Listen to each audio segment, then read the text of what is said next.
پاکستانیوں اقوام عالم میں دلیر لوگوں کے 50 ٹاپ موسٹ لوگوں میں عمران خان کا نمبر 13واں نمبر آتا ہے۔ یہ عالمی دنیا میں سروے کیا جاتا ہے، اس سروے کے مطابق یہ اعداد و شمار ہیں۔ اور آپ کو یاد ہوگا کہ پاکستان کے صدر کی طرف سے عمران خان کو 2 آپشنز دی گئی تھیں کہ ایک یہ کہ آپ یا ملک چھوڑ کر کسی دوسرے ملک چلے جائیں، یا یہ کہ آپ اس سسٹم سے ٹکر لینے کی پاداش میں ایسی موت کا انتظار کریں کہ وہ ایک بھیانک موت ہوگی۔ تو عمران خان کا آگے سے جواب یہ تھا کہ موت کسی ایک کی تو لازمی ہے، یا میری یا اس نظام کی۔ تو عمران خان نے سیاستدان بننے کا فیصلہ نہیں کیا، بلکہ انہوں نے یہ فیصلہ کیا کہ میں ایک لیڈر بن کر پاکستان کی قوم میں زندہ رہنا چاہتا ہوں۔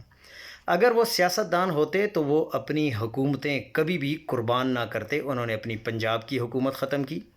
انہوں نے اپنے وفاق کی حکومت ختم کی، اور انہوں نے اپنی KPK کی حکومت بھی ختم کی۔ ورنہ ان کے لیے آسان اس لیے تھا کہ صرف 2 ووٹوں سے وہ حکومت کھڑی کی گئی تھی PDM کی، تو اس کو گرانا کوئی مشکل کام نہیں تھا۔ لیکن انہوں نے آسان راستہ نہیں چنا، بلکہ ایک لیڈر بننے کا راستہ چنا، اور تکلیف اور غم دہ راستہ چنا، اور جیل کی سختیاں برداشت کرنے والا راستہ چنا۔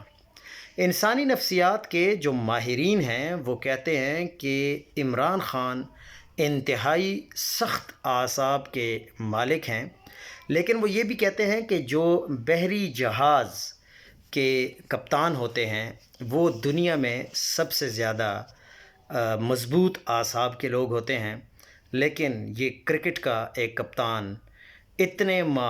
مضبوط اعصاب کا مالک ہے کہ یہ ہم سوچ بھی نہیں سکتے تھے۔ اور ان کے اعصاب کی پیمائش کرنے کے لیے پیمانے ڈھونڈنے پڑ رہے ہیں، لیکن ابھی تک ان کے اعصاب کو نہیں ناپا جا سکا کہ کتنے سخت قسم کے ان کے اعصاب ہیں۔ لوہے میں سب سے جو مضبوط لوہا ہوتا ہے اس کو میگنی سٹیل کہتے ہیں، اور عمران خان اس میگنی سٹیل سے بھی زیادہ مضبوط اعصاب کا مالک شمار کیا گیا ہے۔ جب انسان 40 سال کی عمر کو پہنچ جاتا ہے تو اس کی جو امیونٹی ہے وہ 56% رہ جاتی ہے، لیکن 70 سال کی عمر میں پہنچنے والا شخص ہمیشہ اپنی زندگی میں آسانی چاہتا ہے، کمفرٹ زون چاہتا ہے۔ لیکن 72 سال کی عمر میں عمران خان نے یہ ثابت کیا کہ اس کو بالکل بھی کمفرٹ زون نہیں چاہیے،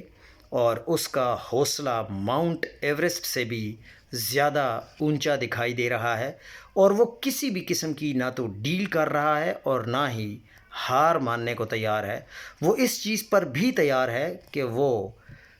موت تو قبول کر لے گا، لیکن وہ کبھی بھی سرنڈر نہیں کرے گا، تاکہ پاکستانی عوام کی نظر میں وہ ایک بہادر کے نام سے جانا جائے، نہ کہ باقی لیڈران کی طرح معاہدہ کر کے ملک چھوڑ کر چلا جائے۔ آپ نے دیکھا کہ پاکستان میں جب کسی پر کوئی سختی آتی ہے، بلکہ دنیا میں سختی آتی ہے، جیسے آپ نے ابھی کچھ ہی عرصہ پہلے بنگلہ دیش میں دیکھا کہ حسینہ واجد ہیلی کاپٹر لے کر ملک چھوڑنے پر مجبور ہو گئی، لیکن اس نے نہ ہی عدالتوں کا سامنا کیا، نہ ہی عوام کا سامنا کیا، اور نہ ہی اپنے گناہوں کا کفارہ ادا کیا۔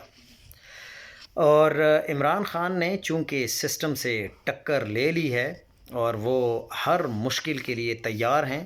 ان کو یہ بھی پتہ ہے کہ میرے اوپر انتہا کے مقدمات درج کیے جا چکے ہیں، اور اب مزید بھی مقدمات درج ہوں گے، لیکن وہ ہر مقدمے کا عدالت میں فیس کر رہے ہیں، اور ان کے اصل میں اب صرف 2 ہی ایسے مقدمے ہیں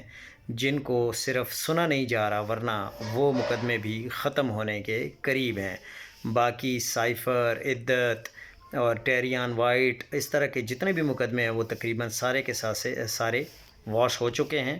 وہ ختم کیے جا چکے ہیں۔ لیکن پاکستانی قوم دیکھ رہی ہے کہ کیا اگر آپ ابھی یہ فیل کرتے ہیں کہ پاکستان میں رہنا آسان ہے، کرپشن کا کوئی مسئلہ نہیں ہے، مہنگائی بالکل نہیں ہے، بے روزگاری بالکل نہیں ہے، پاکستان چھوڑ کر تقریباً 20 سے 30 لاکھ لوگ، وہ بھی پڑھے لکھے لوگ،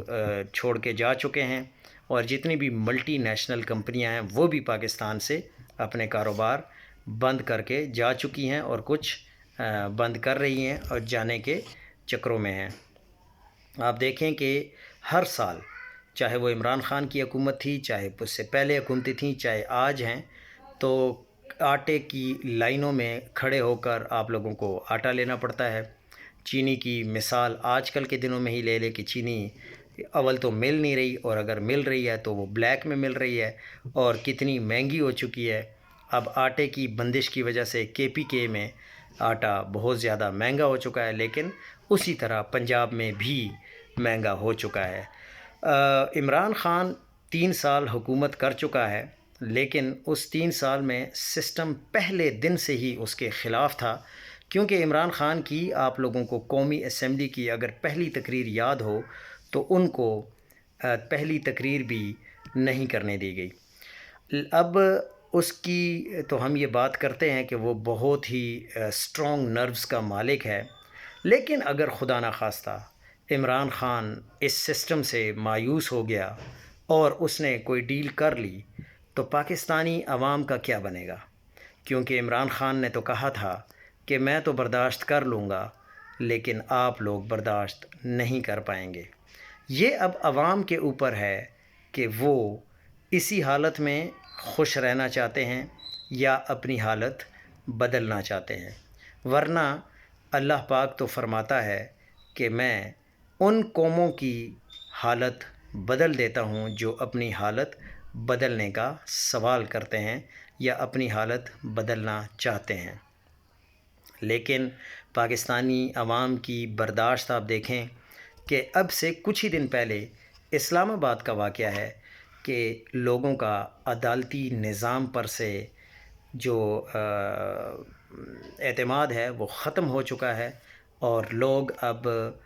خود جرگے بٹھا کر اس میں فیصلے کر رہے ہیں۔ اسلام آباد میں ہی کچھ دن پہلے یہ فیصلہ کیا گیا کہ ایک عورت کو یعنی وہاں پہ جو لوگ بیٹھے تھے جرگے میں، ان کے فیصلے پر قتل کر دیا گیا۔ تو یہ عدالتی نظام کی کمزوری ہے۔ اور اسی طرح آپ دیکھیں کہ سہیل آفریدی جو کہ KPK کے چیف منسٹر ہیں، ان کو عدالت نے، بلکہ چیف جسٹس صاحب نے، لارجر بینچ نے کہا کہ آپ کو اجازت ہے کہ آپ عمران خان سے جا کے مل لیں، لیکن جیل سپرنٹنڈنٹ نے ان کی ملاقات نہیں کروائی۔ ہم تو امید کرتے ہیں کہ پاکستان پھلے پھولے ترقی کرے، کیونکہ ہمارا جینا مرنا اسی پاکستان میں ہے، فوج بھی ہماری ہے، عوام بھی ہماری ہے، اور عمران خان بھی ہمارا ہے، اور حکومتیں بھی ہماری ہیں، سب کچھ ہمارا ہے، لیکن ہر ایک کو سوچنے کی ضرورت ہے۔